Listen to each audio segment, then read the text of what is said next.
Back on the Boulevard Thursday, April 18th. As always, here to prove to you there is no such thing as football season. We are presented by the Believe Network tonight. Folks, there's been some historic rivalries in American history. Austin versus McMahon, Seinfeld versus Newman, Plankton versus Krabs, but none greater than the rivalry we'll have the privilege to witness this weekend. XFL versus USFL. Spring football's very own Survivor Series. 4 games, 2 brands, all pitted against each other with everything on the line. Pride, dignity, and most importantly, spring football supremacy. I am joined tonight by the producer, director, and owner of Studio Z, Chris Zook. Zook, last night, Hold on. Plankton versus Krabs? Listen, if anybody needs me to cut a promo, I've been inspired by WrestleMania. Some of the best promos I've seen on television. I'm fired up. I'm going to start cutting promos every week. All right, just keep with those analogies or whatever that was. I hope it turns out like Plankton versus Krabs for the XFL this week, but I got to ask, I saw your hero, Ben DiNucci, tweeted last night, and I quote, "Can't lie, I miss the XFL." And if that doesn't fire you up to sweep the USFL this weekend, your wood's wet. Yeah, I mean, I'd love to see it. I hope he comes back. He's going to, maybe next year or something like that. Seems like he's got an itch for spring football. Maybe we see an injury. We get a late scratch. Can you imagine? Into the season. There's a couple teams that could really use the nooch. That's for sure. But yeah. he is certainly off and running with his NFL career in a pretty good spot now with Denver, you don't know who's going to be the starting quarterback there. Right. I'll say this, though. If he makes an XFL or US or Jesus, I'm so excited. Yeah, if he makes a UFL appearance, I might actually have to root for that team. Okay. All right. So you heard it here first. The Sea Dragon himself rooting for players, not teams. Typical Zook. On tonight's show, the Battle of the Brands will unfold in 4 separate markets this weekend. I bet you can't guess where we're headed. That might be impossible to figure out. I actually haven't been this excited for a tour stop since Cashman Field. And we're going to have an important conversation tonight regarding these Birmingham Stallions. Are they overvalued? 9-point spread. The disrespect. Our largest spread of the year. We'll explain why this could be the peak of Birmingham's market value when it comes to the books. And who better to have on during crossover weekend than a man who played in both leagues? DC wide receiver and returner Chris Rowland going to join us tonight. And, of course, we'll wrap things up with our Week 4 best bets. We are live on YouTube, Twitter, X, Facebook tonight. Show us some love. Hit us with a retweet. Of course, like and subscribe so we can keep the lights on here in Studio Z. Let's take a quick glance at our Week 4 UFL standings. If you're on podcast, it's Birmingham in the front of the USFL pack, undefeated at 3-0. Michigan in that second playoff spot at 2-1. Showboats at 1-2. Houston winless at 0-3 on the XFL side. I know we talked a lot about a 3-way tie. It looks like that on paper. It's not, because St. Louis does have a couple XFL conference wins. They lead the league at 2-1. You got the Brahmas at 2-1, Defenders at 2-1 with the head-to-head there. So DC technically in third, and the Renegades at 0-3, and some crossover matchups that could change some things this weekend heading into Week 5. Let's lead things off Saturday in the Battle Dome. The hometown Hawks, who have notched back-to-back wins behind the arm of A.J. McCarron and a defense who's really came up clutch in the fourth quarter. It is Memphis and St. Louis. Cacaw favored by 7 here with the total at 45.5. Forecast is sunny with a chance of Anthony Becht laying the smackdown on Skipper's candy ass for the XFL. Let's start with the Battlehawks offense against the Showboats D. And I got 2 words for you here. Just chill. Just chill. He's back. The all-XFL Ja'Cour Pearson logging full practices all week and ready to make his St. Louis debut, rocking that numero uno, the new number for Pearson. And I'm going to tell you right now, don't be surprised if Anthony Becht takes the ball, sends Pearson back deep, and the guy rips one off for a touchdown. Can you imagine that? That might be the loudest moment in spring football history if that were to happen, but probably going to be Darius Shepard back there. I am curious to see how the Battlehawks handle Shepard and Pearson, with both being slot receivers, both being return specialists as well. I think Shepard is probably the obvious choice there, but you never know. Could see Peasy back to field a few punts.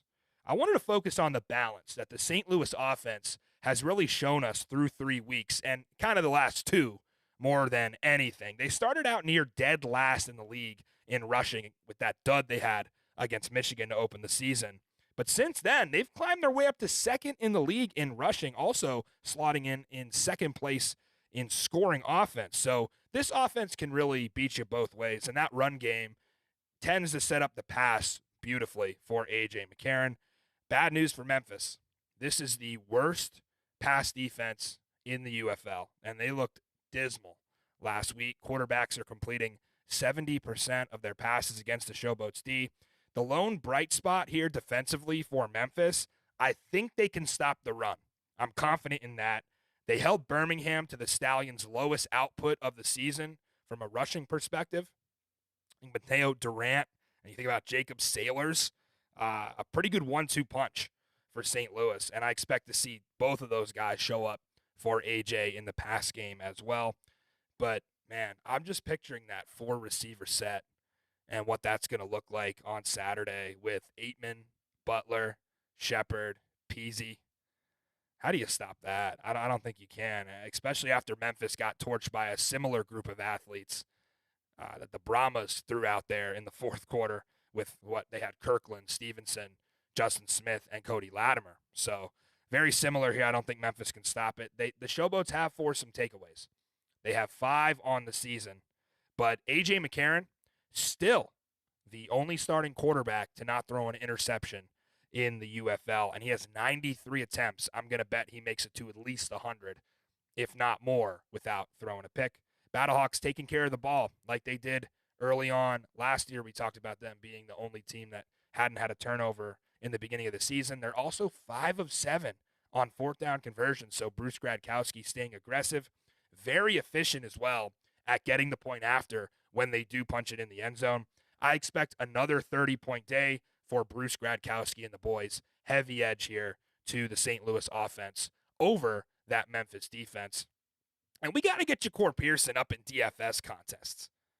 What is going on here? I checked the DraftKings one today. I searched for Peasy, and I was like, okay, maybe they don't have him in as Peasy. Back that up, search Pearson.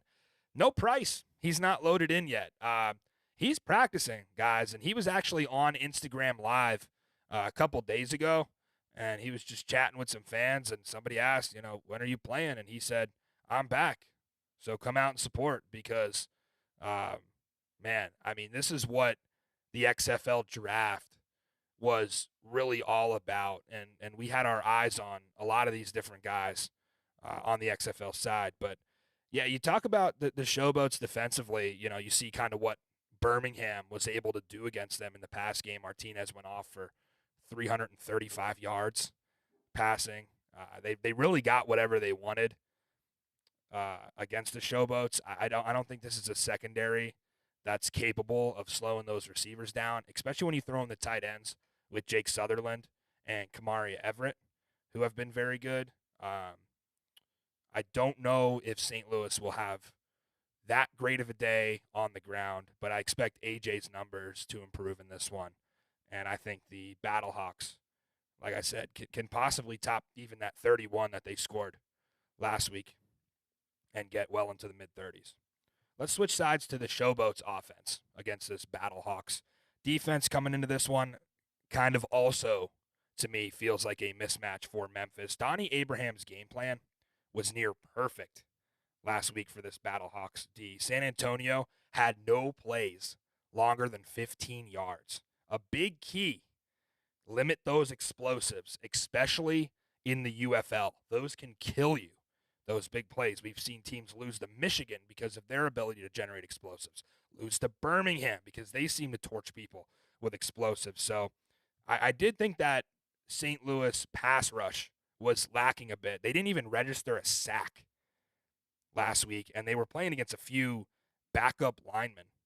in that game against San Antonio. So good news for Case Cookus, who, man, looks like he's maybe one hard hit away from the hospital at this point. John DeFilippo pulling him from the game, saying, "You're getting battered out there. We gotta go at Williams here to end the game." But St. Louis needs to improve in the pass rush. Cookus has taken 12 sacks in 3 UFL games. They're going to have to find a way to protect him. Memphis's run game, 0 threat. Not worried about it at all. 2.7 yards per carry, 0 touchdowns for this run game. And I'm shocked, really, with Darius Victor and Titus Swen, a couple of solid backs, that this is how bad it is, but the offensive line's just been bad. There are a couple of injuries here that maybe Memphis can take advantage of along the St. Louis front.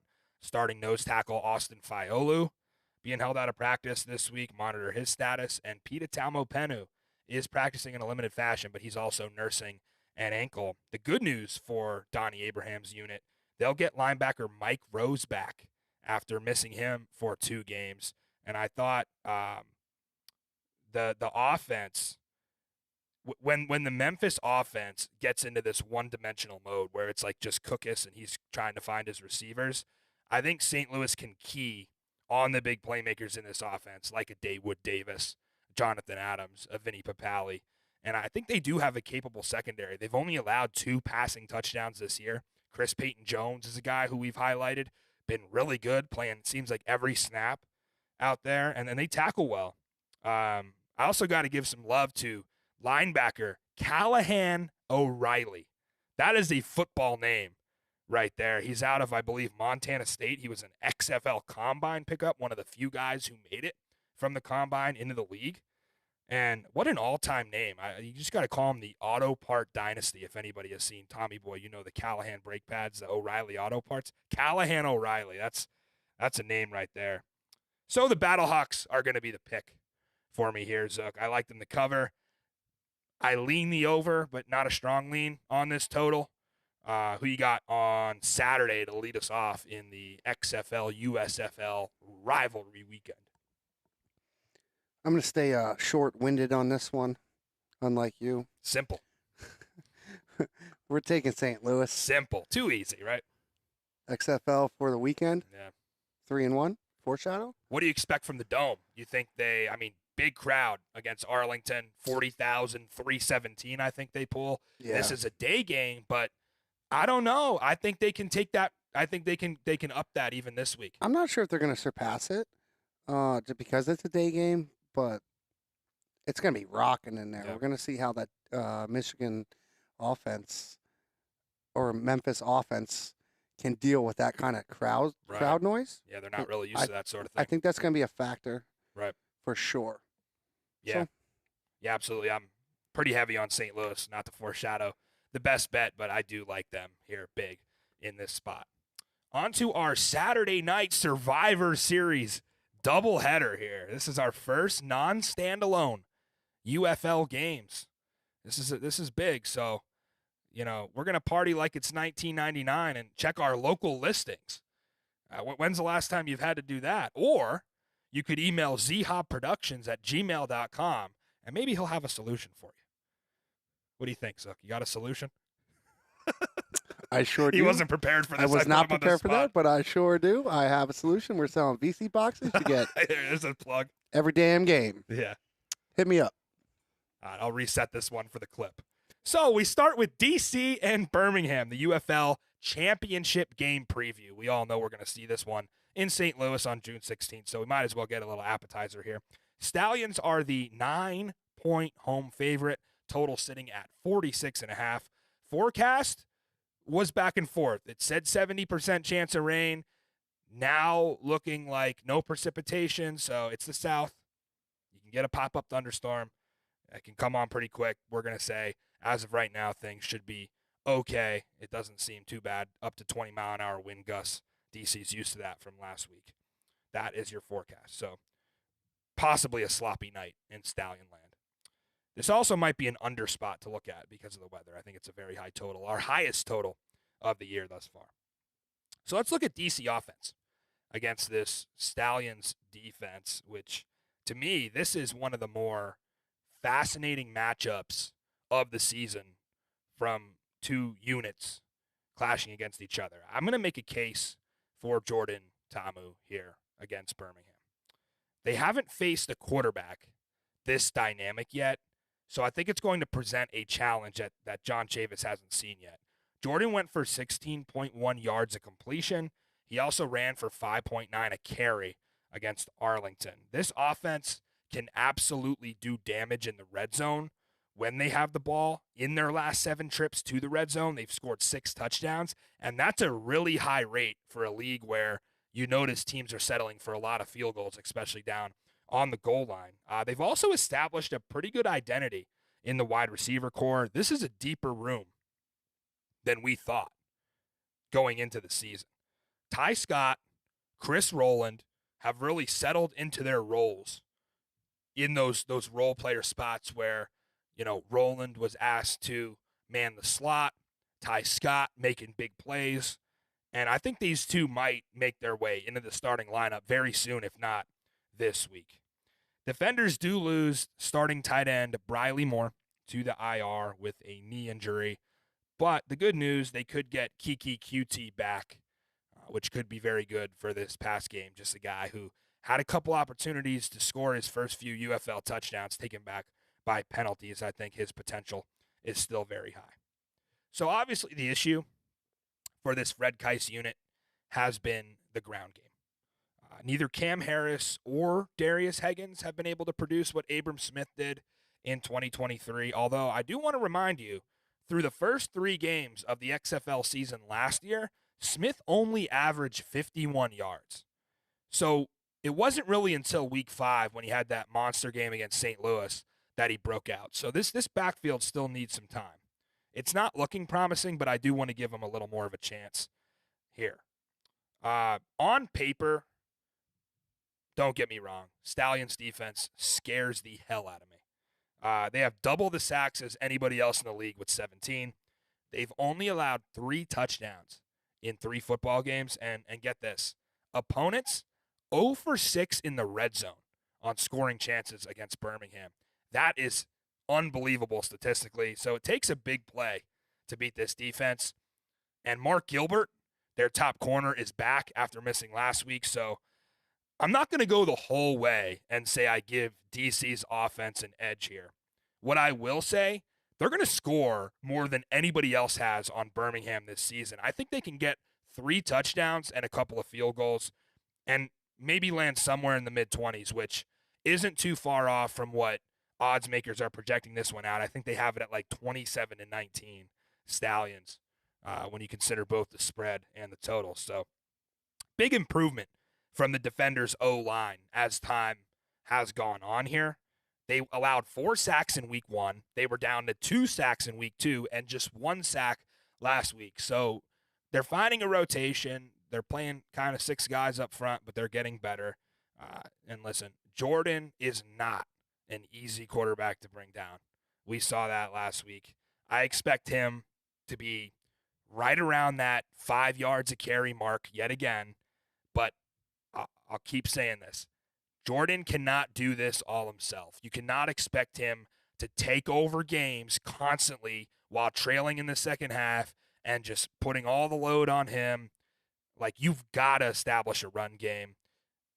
We'll talk to Chris Rowland here coming up. I thought he said some great things about being able to start fast and not play from behind like they had to against San Antonio, against Houston, really in all 3 games they've played so far. So there's definitely ways that you can take pressure off of Jordan and make this more of a 2-dimensional game. And I think I'm excited to see the receivers and a guy like Alex Ellis at tight end really step up for the defenders' offense. I think this is a fascinating matchup on this side of the ball.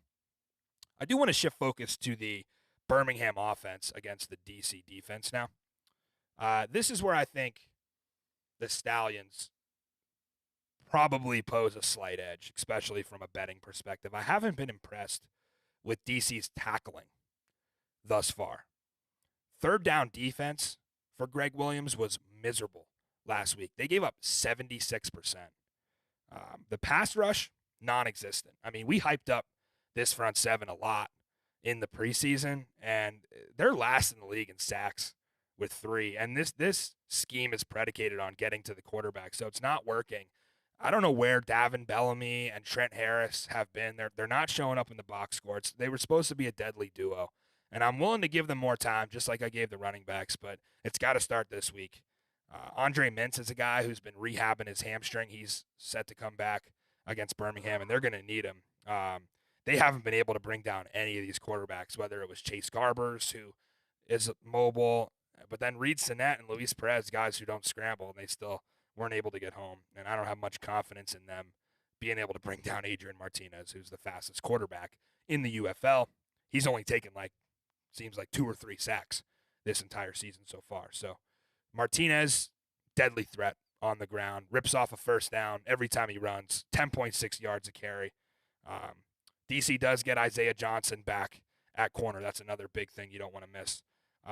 Ultimately, here's the key for DC's defense on Saturday night to give you a chance against Birmingham. You got to stop the run early. Birmingham has seen a decline in their rushing numbers each week. Now, they're still putting up over 100 a game. But you have to stop the run, and you have to be the first team to not let Skip Holt sneak one in on you right before half. That has happened week in and week out, where Birmingham just does not hear that bell. They do not hear a whistle. They're not conservative into the half. DC cannot let that happen. You have got to play defense until you go into the half, because they will, especially with that home field advantage where there's no coin toss, and they'll get to choose whether they want to defer or take it, and then they have you right where they want you in that middle 8 situation. You gotta let your first round NFL corners in Conley and Baker, just go man on man that Greg Williams way on the outside against guys like Deion Kane and Marlon Williams, and most importantly, force some takeaways. That's the DC way, and you got to get back to it. Martinez is turnover prone. He threw a pick in week 1, and he's fumbled the last 2 weeks. So, Zook, DC is the pick. We're going to end this streak. Everybody is sleeping on the defenders. This is right where I want Birmingham. I'm so happy it's not a pick or even like a 3.5-point spread. This baby got to 9, and if they don't win outright, I can promise you they're going to cover 9. I also lean the under because we might have some weather. But floor is yours, sir. Tell me why I'm wrong. Well, I mean, you're speaking. That's the first problem. Yeah. I don't know. That DC defense just really concerns me. Offense is, I keep saying it, offense is as good as it used to be from last year. They just don't have as many weapons. The speedsters aren't there. See, that's where I disagree. They're not hitting the quick hitters that are going for 30, 40 yards. There's so much, like missing Chris Blair and Lucky Jackson are just too much. You think it's that big of a drop-off in the receiver room? I mean, I'm not talking trash on the receivers that are there. I think that those two are obviously in the NFL for a reason. Right. So, don't take me wrong. They have a good receiving core, but it's not Lucky and Chris. Yeah. It's not Lucky and That's Chris. fair. That's a fair point. So, and with that defense, man, I think Birmingham's going to feast. I'm curious here too for you, because we talk about the Stallions and potentially being a little overvalued at 9. We came in last Sunday and you said, how many points am I going to have to spot you? And I think you said 9. I did. Maybe a tongue-in-cheek remark, but you end up being right. I mean, it was 9. Yeah, well, we'll see what happens by Saturday. Is that too much for you, though? Because I know you mentioned you weren't 100% sold on the Stallions walking away with the championship. No, I'm not. No. Greg Williams is going to have to step up. Can he come with a scheme and get that defense playing together? Because they're not playing together right now, and that's my main issue with them. There's too much miscommunication, time clock management going on. If they can clean that up, they are a good team. I said last week they're not great. They're not a great team, right? But they have the potential to be a really good team. I just haven't seen it yet. So that's kind of what I want out of it. Does that make sense? Yeah, man. Either way, I'm lit up for this one. I mean, this is what spring football is all about. 9-1 record from last year. in the 10 straight win streak in Birmingham on a weekend that features all other crossover matchups. Like, I know there's some good games on the card. This is the game. This is the game you want to watch if you're a casual fan tuned in right now. I promise you, Defenders, Stallions, it will deliver. And I hope it's on your local listings, especially if you're on the East Coast here. And speaking of that game, we got the chance to sit down with DC's Chris Rowland, and he gave us a lot of insight into Birmingham prep. Go ahead and check that out. From the Tennessee State Tigers, where he starred as OVC Player of the Year, to stops in the NFL with the Falcons and the Titans, and finally to spring football as a Philly star and now a wide receiver and returner for the DC Defenders. Welcome to Springball Boulevard, Chris Rowland. Thanks for joining us tonight, Chris. Appreciate you for having me, Matty. Of course, and I know this week we're focusing on Birmingham, and we will get to them. But you made a play last week with about 2 minutes to go that ignited a double-digit comeback win. And you also scored earlier in the game, in the first half, and you also made a couple big plays against Houston. So what has it been like to kind of introduce yourself to this DC Defender fan base? Man, it's like any new guy coming to a team, you really have to earn your stripes. Wherever you go, you can't just walk in and expect things to be handed to you. So it's taking some time to progressively, make my way into the offense. But it's been awesome, man. Under Fred Keis's offense, I kind of ran, a similar offense to that at Tennessee State. And so each week, I get more and more comfortable. And, as you get more comfortable, you tend to make more plays. But, just looking forward to the many more opportunities we have this season to introduce myself to the DC fan base, to know, what Chris Rowland is really about. So, it's just pretty exciting. I'm just looking forward to more.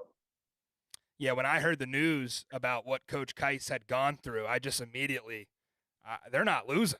I mean, they can't lose now, right? Like you put on a show for Coach Keis, who had the most adversity that I think I had ever heard someone go through, and be able to get back as quick as he did. There was no chance you guys were losing that game, right? Right. Coach Keis, he's a warrior, especially with what he went through out the whole week. He had surgery on, I want to say, Tuesday or Wednesday, and he was back, I think, a day later, with his hood on. You could just tell, even though he had surgery, all he was thinking about was, ball in the game plan. So, that kind of shows his dedication he has, for this sport and what, this sport has done for him, and he gives that same effort to give it back. So, it was really, inspiring to see him, come back after dealing with something, that potentially could have ended his life. And, it was only right that we as a team had to rally behind that.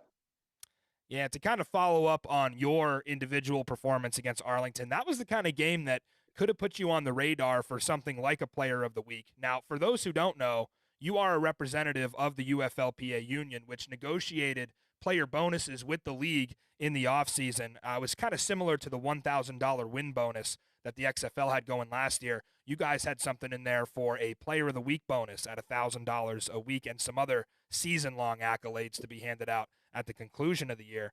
So the league hasn't been announcing these the first few weeks, and we find out that the union has filed a grievance against that. Where are we at now with all this, and what do you expect to be kind of the resolution here?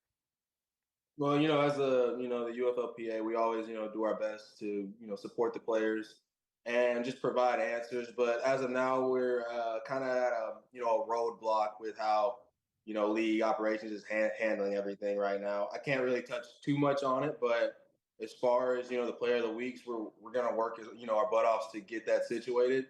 But as of right now, it's just on, the guys that are at the top of the league right now. And it's just, when we went into negotiating that, that was something that we felt like, was a win for us as players. But as you get down into, contracts and stuff, you have to really get your verbiage correct. So there was some stuff that, that wasn't really done quite right. But, as a union, we're figuring it out. And, guys that are, all the players that are on the board, we're conversating, every other day, hey, what can we do to make this better? So no right answer right away right now, but that's something that we'll have for you in the next couple of weeks. Yeah, and I've been impressed. There certainly has been a few things that, when you look at what the union negotiated, have been the case so far this season. Unfortunately, that wasn't one of them, but for the most part, it seems like the union made a little bit of an impact when it comes to changing what the players would get in compensation. Yeah, no doubt. No doubt. Yeah, so let's shift the focus back to you a little bit here. There's a Tennessee State DC Defenders connection here that maybe not a lot of people know about with Shannon Harris, who the quarterback coach in DC was your former offensive coordinator in college. Why didn't you play last year for DC, man? We could have used you around here for this championship run now. That's a funny story, actually. I was, you know, obviously the USFL was going on last year while the XFL season was going. And, Shannon, they gave me a call that offseason about potentially, making the jump from the USFL to the XFL. But I felt like I had some unfinished business in the USFL as far as going to the championship game and losing to the Birmingham Stallions. That kind of just, lit a fire in my stomach. And that was just something I felt like I couldn't walk away from at the time. And especially, the teammates I had for the Philly Stars and that coaching staff. So that was the main reason why I didn't. But I watched every game last year that DC played. Me and Shannon were in constant contact. Hey, nice game plan this week. I saw the numbers you guys put up. So it was something that, was in the making for the last year and a half. So, I'm finally made it happen, and I'm excited, to be here.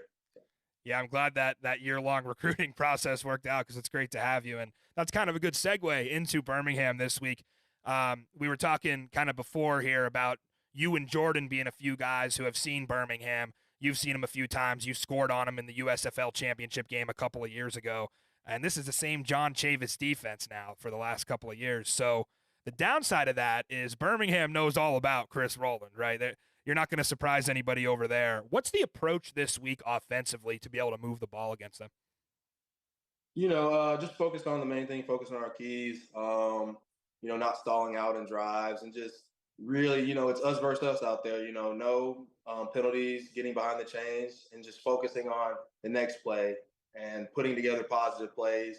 And really just, our focus this week has just really, hey, we got to get after it. We can't get off to a slow start because, Birmingham is a good team, and everybody knows that. And, when you're going against good teams, you can't just, tiptoe into the Lions' den. You got to go in screaming like a banshee and punch them in the mouth, and that's kind of the approach, we, not just as an offense, but, as a team have going into this week. So. Yeah, and it's been cool to see you develop a connection with Jordan so early on here. I think it must be that Nashville in common between you guys. But how does this offensive system compare to the one you ran with Philly? And also, does it have similarities to the one Coach Harris ran back at TSU? Yes, actually, this is the exact offense, I ran in college. And when I got back, it was, it was, kind of like I never left. I felt comfortable in the offense as far as where I'm supposed to be, certain windows, running routes. So as far as the similarities with that, there's no change from that in college. But the difference between here and Philly, Philly, we were just airing it out. We really didn't have much of a run game. We were pass happy, I would say. And here at DC, we kind of have a pretty good balance between pass and run. But, overall, both offenses, I kind of played my role in each, you know what I'm saying? And just, week in and week out, like I mentioned earlier, I'm just getting more and more comfortable. That's all, that's all I've been trying to do, just focus, hey, just settle down. You've been here before. You've been in this offense. You put up numbers. Just keep doing your thing, and everything will take care of itself. So. And we talk about utilizing you from an offensive perspective, can also be utilized on special teams. Getting into this kickoff, so the UFL kickoff, something that you were pretty familiar with coming from the USFL. Obviously, we had the news recently that the NFL is going to go ahead and adopt a version of that XFL kickoff. When you look at maybe going to the NFL and what you're going to be utilized before, it seems like talking to guys in your position, maybe a guy like Ja'Cour Pearson, for example, or a Kavante Turpin, right? How you're going to get a look as a return specialist. They're looking for guys who can contribute immediately on special teams. Is this something that you think about now and you think, hey, I want to get some reps on this new NFL-style kickoff? Or would you rather play in the one that you're comfortable with and be able to rip off, returns inside the 35 like you had this past week? You think about that, and I try not to think so much about, what's next. If you kind of get what I'm saying, I kind of focus on what's now. Yeah, it would be nice to, have a mirrored style as far as special teams, has with the NFL, because special teams provides jobs for many guys that are on the bubble, to help them be able to feed their family and stuff like that. But as far as kickoff style, if you're asking my opinion, what I think I prefer, I would definitely prefer kicking off from the 25-yard line, how we're doing in the UFL. Because I don't think we get the excitement or the big return that we had last week against Arlington with the old XFL style kickoff. And I feel like the UFL style kickoff, provides, let's not say provides, but helps, guys really showcase their talent as far as, their return ability. Honestly, I kind of think it's unfortunate that the NFL decided to make the switch to the XFL style kickoff, because, I feel like that really, takes away a lot of opportunities as far as guys showing their covering abilities, not just returning abilities as well. Because, some guys just are paid to just run down on kickoff. Well, now if you're just 10 yards apart, that kind of really takes away from what you can do overall as a cover player. So that's probably my opinion on that matter. Yeah, certainly some interesting perspective for a guy who's been returning kicks since college, and a lot of differences in the punt game here too in the UFL, where there's some new rules that it's been kind of tough for punters and punt returners to decide, what to do when you're backed up against your own goal line there. Last question here for you, Chris. I want to ask about your first experience at Audi Field. Were you surprised to see that kind of energy for a spring football game, and what was your overall reaction to your debut there? I mean, it was dope, man. It was like nothing I've ever experienced as far as, from a spring football standpoint. I was really impressed with Audi Field. I really didn't realize how nice the DC area was, too, just to go along with that. But, when I walked onto the field, I was like, man, hey, this is what it's all about. Fans cheering, you got support in the crowd, and, it lights that fire in your belly. Hey, look, let me make a play, to go ahead and get this stadium to erupt. And just being there and, being able to, do that, make a play, it was just, like nothing I've ever experienced, so far in spring football. I want to say the closest other experience I had would have to been in the USFL championship game when I think we had about maybe 20,000 fans there at the Hall of Fame Stadium. So that would probably be the only other thing that would compare. But that was, a championship game, not the first, regular season home opener. So. Yeah, you can always expect Audi Field to bring the juice. Obviously, they got the beer snakes, some really cool traditions going on, and winning helps that. 9-1 season, have not lost in Audi Field in 10 tries, and we count on you guys to keep that tradition going. No, we have St. Louis coming up in 2 weeks, but Birmingham, really, really tough team, as they always have been, and we're looking forward to seeing you guys go out there as 8-point underdogs. Not sure what they're looking at there. Maybe I'm a homer, but hey, sometimes you'd rather have that underdog mentality, right? Yeah, no doubt, man. I would always say I'd rather be an underdog than, be the giant that, everybody's trying to topple. So, like I said, we're putting in the work. We're feeling pretty confident, and I might receive a lot of backlash for saying this. Some people might not agree, but I'm just going to go ahead and throw that out there. DC by 10. And, that's all I got to say. Hey, I put my money on it already, so you don't got to tell me. We're all decked out here in Studio Z, getting ready for Defenders and Stallions. That'll be Saturday night primetime in Protective Stadium. That is Chris Rowland, receiver and returner for the DC Defenders. Really appreciate you joining us tonight, Chris. Appreciate you for having me on, Matty. DC by 10. Print the T-shirts, baby. Chris Rowland has me ready to run through an absolute brick wall. I cannot wait for this game. Great insight from Chris. Love the question about the way he handled that UFL player union, some player bonus things that were negotiated, and they're still working on that while he's trying to prepare. He's also representing guys who could potentially get Player of the Week awards down the line and some other accolades as well. And yeah, just a guy who fits in perfect. I would have loved to have Chris around last year during the championship run, but Talk about a guy with some loyalty, wanted to stick it out with the Philly Stars and the coaching staff that he had there in the USFL. Cannot wait to see Chris show out. If you don't have him in your DFS lineup, get him in. Thanks, Chris. Appreciate that, man. All right, happening at the same time as this one, it's the Alamo Dome. Panthers, Brahmas. Odds makers have this one at a coin flip. Short favorite for Michigan at 1.5.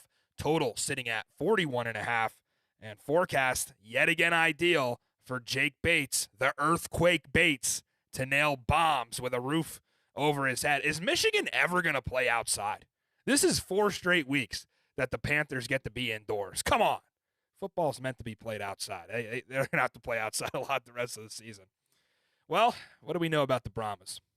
It was bad news all week for them. They lost their first game, and not only that, shortly after they learned starting quarterback Chase Garbers will be out for the season with a wrist injury, as first reported by Mike Mitchell. Garbers, off to a really hot start, I thought he was. And you see the guy now who's going to replace him in Quentin Dormady. But with Garbers, I mean, it's going to be hard shoes to fill. He was completing 70% of his passes. He had 6 touchdowns, just 1 interception, and he was sacked only 3 times. So we'll see with Quentin Dormady. Let's talk about Dormady a little bit here. 2nd straight spring football season. He enters the year as a backup, and within just a few games, gets the starting job. You see his Guardians tape here. Orlando, not great, not good at all, really, last year, but he kind of provided that spark, most famously leading that April Fool's win over DC, where he threw like 5 touchdown passes. So Dormady ended up completing 68% of his passes last year. He had just over 1,500 yards on 10 touchdowns and 5 picks. And he really had 0 help from his offensive line. If you remember anything about the Orlando Guardians, he was sacked 20 times. So he'll have a better offensive line this time around. His counterpart there was Cody Latimer, who became his favorite target rather quickly. They now reunite after developing that connection in Orlando that led to moments like that. Don't sleep on KD Cannon either. That's another guy that's with the Brahmas now who is really fast and can create a deep threat, and Dormady's familiar with him. This is not, to me, your typical, like, starter gets hurt, season is over type of situation. I think Dormady is one of the most underrated players in the UFL. There's a handful of teams where if you lose a starter, you're done. Like, I think about DC. St. Louis is another one, and maybe even like a Memphis where you can't recover from your starter getting hurt. San Antonio got these 2 guys for a reason, and I think Dormady is capable of picking up right where Garbers left off. He's an accurate passer, not as mobile as Chase, but I think he can make all the same throws, and I'm really excited to see him in an offense that has 10 times the weapons that Orlando did last year. Tough challenge, though, for Dormady to get thrown in against the Michigan Panthers. That is not ideal for your first UFL start. Michigan, the number 2 pass defense in the league. They haven't allowed a single explosive pass play of more than 35 yards on the whole season. That is impressive considering some of the big plays that we've seen week in and week out. Michigan is not giving those up. I'll give Colin Bauer his flowers yet again. First-year defensive coordinator. Mike Nolan has him calling the defense this year, and you got to think he's licking his chops with a guy like Dormady, who, might not have got that many first-team reps coming in, and, is maybe not as good as Chase Garbers, but, it's a different kind of game plan that Michigan's going to have. Michigan defense, they've been lights out on 3rd down. Teams just 34.2% against the Panthers on 3rd down. On paper, of course, I'm going to give the edge to the Michigan defense here. Now, they've had a pick in each of their last couple of games, but I don't know if it's as much of an edge as odds makers think, and maybe the public thinks, flipping this line from opening San Antonio -1, kind of around a pick, to now gaining steam to Michigan -1.5. San Antonio is still faster at the skill positions. Cody Latimer is going to be a problem, and I just don't know how much I trust the Brahmas offensive line. I mean, I guess you had to give them credit from last week, but they lost 2 starters for the year now in Mollett and Island. So, I mean, they only have 2 tackles on their offensive line rostered right now. But they didn't give up a sack against St. Louis. So still some good players up there. But I do expect Breland Speaks, who you just saw there, to be a guy who can get home a few times. So again, small edge to the Michigan defense. Quick note for you, Zook. San Antonio, they signed Juice Ellison, your guy, now back in the league with Anthony McFarland on the injury report. Ellison, great pickup to find some depth. Hard runner, won our Throwback Player of the Year last season for our Freshie Awards, and I think he's a guy who can make an impact, another great skill position player for A.J. Smith to utilize. Let's shift gears to that Michigan offense against the Brahmas D. I can't figure out E.J. Perry and this Panthers pass game for the life of me. Statistically, it's the worst in the league, but that's not translating to any problems that they're actually having in real time on the football field. They're just hitting on explosive. I actually did some research for you guys on pass plays of more than 40 yards among UFL offenses this season. Here's what I find. Michigan has 4. That leads the league. For perspective, Birmingham, 2. So even wilder.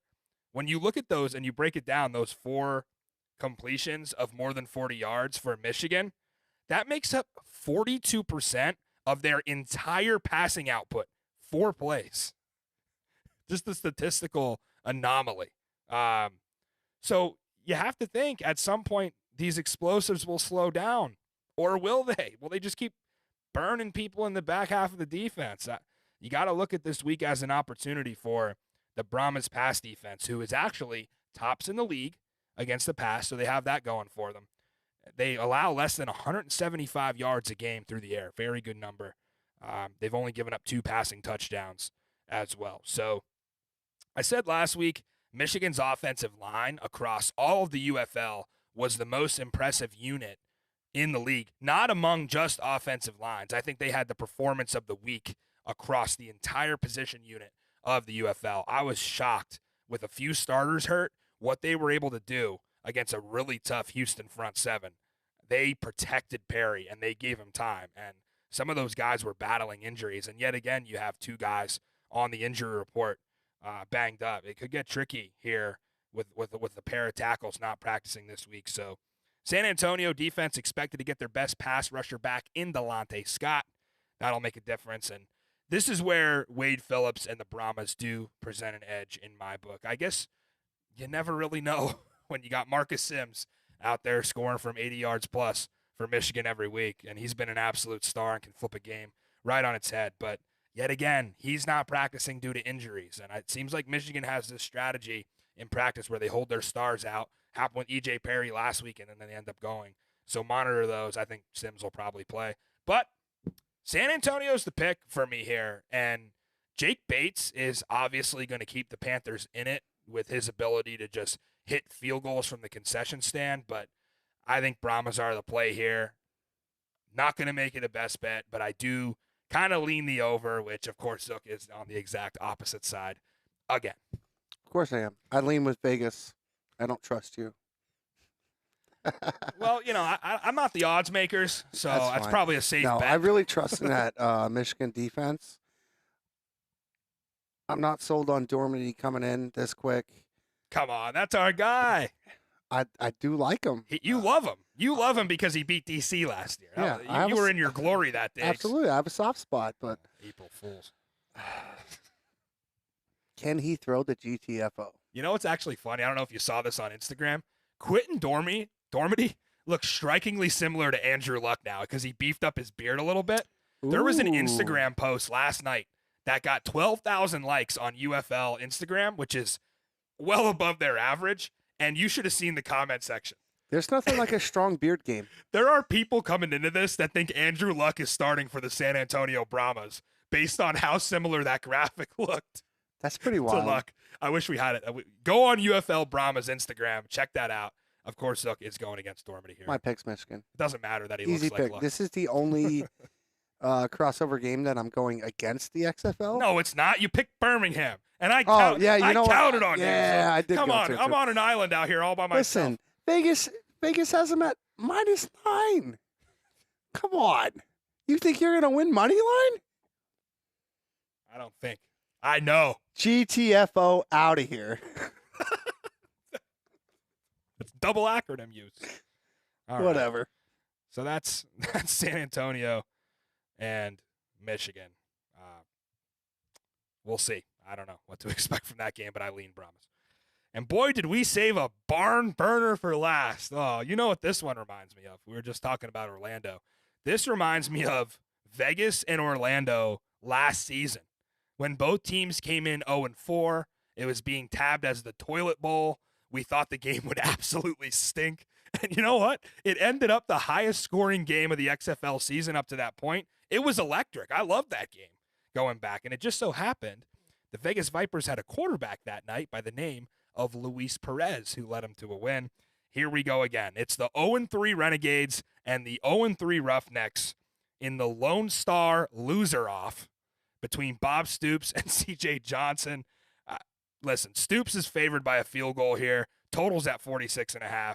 Forecast for H-Town looking like 70, overcast, maybe a little bit of chance of rain. They have it at about 50%. Also some winds, 15 to 25 mile an hour. Somebody's got to win. Who's it going to be? We're going to tell you here. Got to lead this one off with the Renegades offense. I promise you, I'm not making up what I'm about to say. Renegades offense, top pass offense in the UFL, 238.3 yards per game. They have the most first downs converted through the air at 43.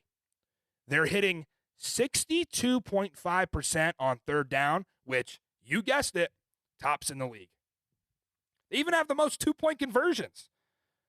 What in the name of Troy Aikman is going on out there? Why is this not translating to wins for this offense? It has to be turnovers, right?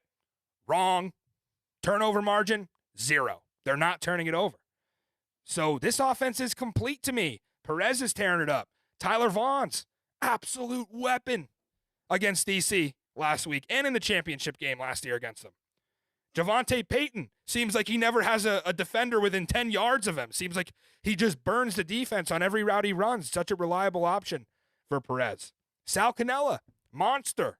Dude carried like 4 defenders, like 15 yards on his way out of bounds last week. And they even ran the ball. Arlington ran the ball. 130 on the ground for the tailbacks. That's unheard of for them. So, is there anything that can complete this offense when they've been so good on paper? Yes. And his name is Lindsey Scott Jr. Free him. Let him loose. It's time. You got nothing to lose here. You got absolutely nothing to lose going into this one. This is the perfect week. Luis Perez is hobbled. He's limited in practice with a left knee injury. Nobody on the Roughnecks defense can stop either of these quarterbacks. I mean, did you see what E.J. Perry did against Houston? He looked like Cam Newton out there, just tucking and running straight up the middle. The Houston defense is a sieve. And I'd take Arlington's offense all day, especially if they have like a dynamic playmaker like Lindsey Scott out there. Houston, worst in the league on third down. So thank me later, because this is the edge in this game. I don't know if I've been more confident on an edge this season. And I know we started out thinking, wow, Houston's defense, not bad.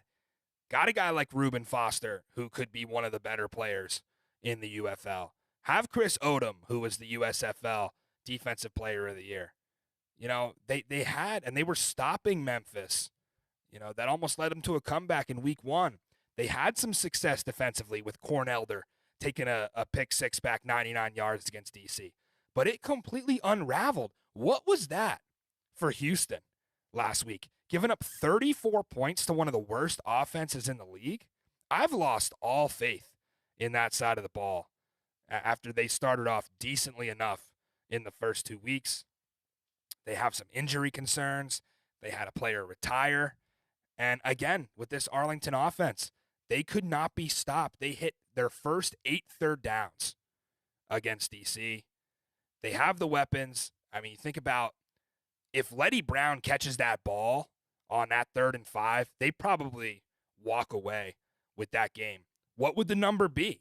How much are the odds makers looking at the number here and saying, wow, statistically, Arlington is not an 0-3 team. In fact, back-to-back plays, one against St. Louis, one against DC, where they probably would have been projected to win those games on paper in a statistical algorithm that takes into account these lines. So, I mean, you look at here, Marcus Sims absolutely torching the Roughnecks defense last week. That's going to be Javonte Payton. That's going to be Tyler Vaughns yet again. So, and I'm not even sure we need to get into the other side of the ball here. I mean, Houston just seems to have an absolute dunce of an offense. I don't know what else to call it at this point. Arlington can't stop anybody defensively. So I think this is why you're seeing a higher total. 46.5, you think 2 0-3 teams? Wow. But again, paying homage to Vegas and Orlando last year when it was winless teams. That game, I think, was like 68 combined points. So to me, if Houston gets rolling with Reed Sinnett, maybe they can keep up a little here. I mean, the Renegades secondary needs some desperate help. They're giving up 14.5 yards of completion. That's the worst in the league. They're giving up 27 points a game. That's the worst in the UFL. So, I don't know. I was impressed with this front seven on paper coming into the season. They have not lived up to expectations. Kind of similar to DC. They had guys like Will Clark and Donald Payne back from this XFL title squad. They added Vic Beasley and LaRon Stokes. And I'm sitting here thinking this is going to be a dominant front seven in the preseason, but they can't stop the run. Jordan Ta'amu had a fairway to run down in week 3. I mean, there was nobody in sight, no spy, nothing. So that's going to pose a problem when you consider Roughnecks tailback Mark Thompson, who was last year's USFL Offensive Player of the Year, could be back. He's logging full practices this week. Charts in at 240. That's a big back. So he sprained his knee in camp. I don't know if Thompson's going to come in and set the world on fire. He's certainly not going to, convince me to pick Houston here. But I don't think he has an offensive line to run behind at this point. It's a mess for the Roughnecks. I think it's time for some fresh faces for C.J. Johnson and the staff, whether that be staff or players or support staff or whatever it is. Something's got to change. And I'll say it again. P.J. Walker ain't walking through that door, guys. So this is a Houston Gamblers team that has not been able to live up to that Roughneck standard so far. We'll see what the combination of Sinnett and Nolan Henderson can do. But Zook, Arlington is the pick, and it's comfortable for me here. I think they cover. I don't understand. I mean, this is your last chance, Renegades. I have never won a bet on this team. I truthfully don't think I've ever bet Renegades and won a bet. So maybe it's my fault, but I grabbed that 2.5 as soon as the books published it. And this number, frankly, is on drugs. This number should be 6.5. So what are we doing? Yeah, I was thinking the same thing. What are they seeing here that I'm not? I don't want to foreshadow my best bet, but I would take Arlington with 6. Fire away. Responsibly, of course. And I would feel pretty damn good about it. Yeah, this is value. And any take on the total for you at all? I know you're Sorry, we get a fly over here in Studio Z. Is that how long I've been talking? Yeah. Please don't fly in my mouth. I do want to say before we get to my pick, the 200 plus watching right now. Thank you. Like, share, do all the Club, things. Let's go. Yeah, retweet, please. Promote. Say hello to Zook. Arlington's too strong here. Yeah. I don't think it matters what quarterback they start. I'm still taking the -3. I don't trust that Houston offense at all. No. And I know that Arlington's defense has been called Swiss cheese, but I don't think this week. And I think Arlington is the best 0-3 team that playoffs, potentially chance. Do they have a chance? outside very outside. Yeah. They are a very good team. If they can get solid defensively, they can win a lot of games in a row. Yeah.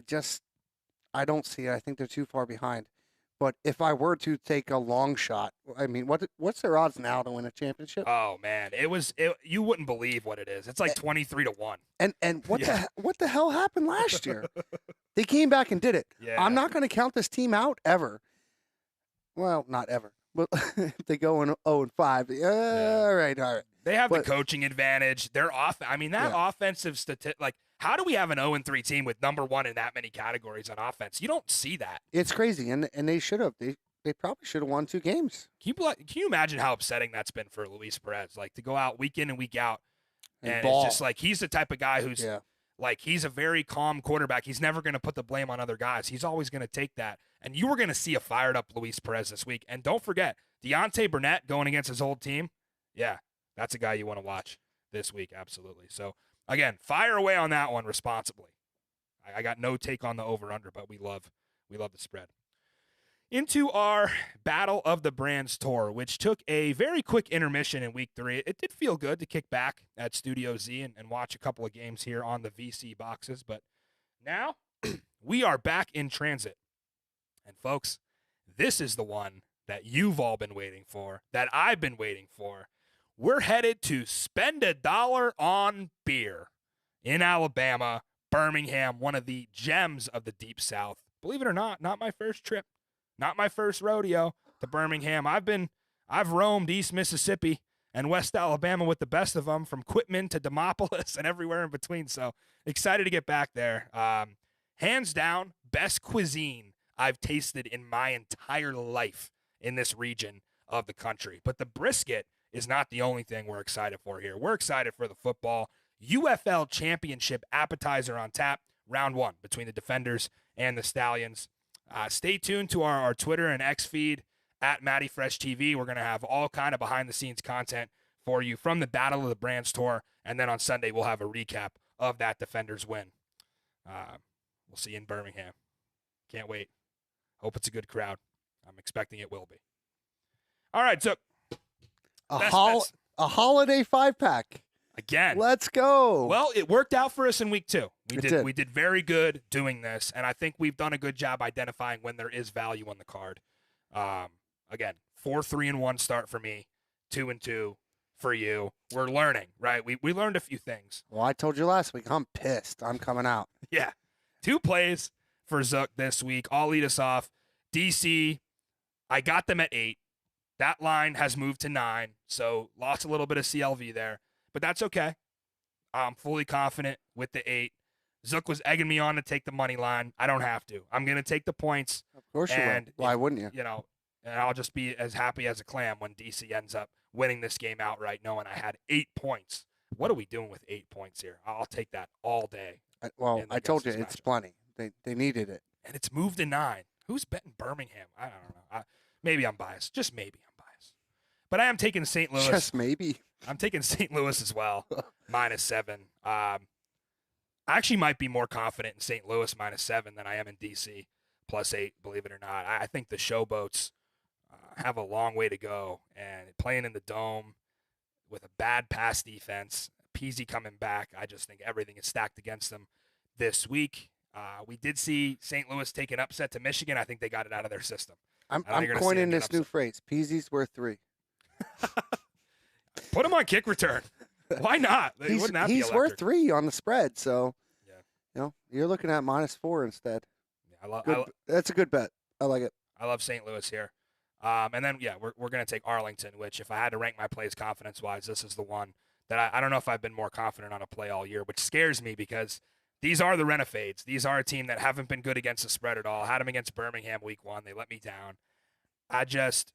It seems to me in spring football, if you can fade the bad teams, you have a winning formula, right? You identify these bad teams who are going to get to week 5 and start looking around. It happened with Terrell Buckley in Orlando last year. It happened with Rod Woodson in Vegas. He fired his offensive coordinator. These seasons are short. There's not time to get back. I understand Mark Thompson is back. One player cannot win this game for Houston. 2.5 value of the year. I would take it at 3. as well. Right. I just said I'd take it at 6. Yeah. So obviously I got it at 3. And my other play is the under 41 there. To me, this is Which game is that for those on podcast? Oh, yeah. Sorry. Michigan, San Antonio. Yeah. I'm taking under 41. I feel this is like a 15-12 game, 18-12 game. I'm not sure. If this was down to 35, I'd take it. Now, I did take a half unit because you just never know. Like what? And the reason why I took a half unit is, what did we learn last year? When you have two teams that struggle offensively playing each other. Yeah, what happens? I lose bets. Over. 54 points last week. I had 38 and a half. I mean, we weren't even But close. this one, I like this a lot. Yeah. I really do. I know you do because you never bet unders. So I don't has to be bet. I strong don't bet for you. totals ever. Right. So I feel real good about this, even though I took a half unit, and that's probably part of it. Half unit is me not liking totals. But and there's a reason that this is 5 or 6 points below every other total this week. We haven't seen that much disparity in totals. They're normally very tight. But it's and still close. high. I would have expected this game to be at like 38. Yeah. So you got a lot of faith in that Michigan defense, huh? Yeah, I really do. I actually like both defenses. That's the thing. In San Antonio, I struggle on have D. A good pass defense. They both have good defenses. So I think maybe the first half is a little feeling out what's going on. Maybe a big play here or there. And then maybe it opens up in the second half, but I just don't think it's enough to get over. And if you're interested, a bonus play for me, the XFL Dwayne The Rock Johnson Final Boss Parlay. I don't have an exact number of what the odds I got it at was, but you can take St. Louis money line, DC money line, which is going to rocket that thing up in price for what they're sitting at like plus 420. You can take San Antonio money line and Arlington money line. We are fired up. It is time at 2-2 now, tied in crossover games, to sweep the USFL and show them who's boss here in Week 4. All right, we got DFS to talk about with the People's Gambler back for Week 4.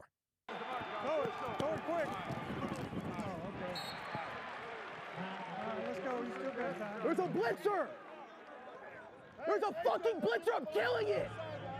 I understand! I would have got sacked!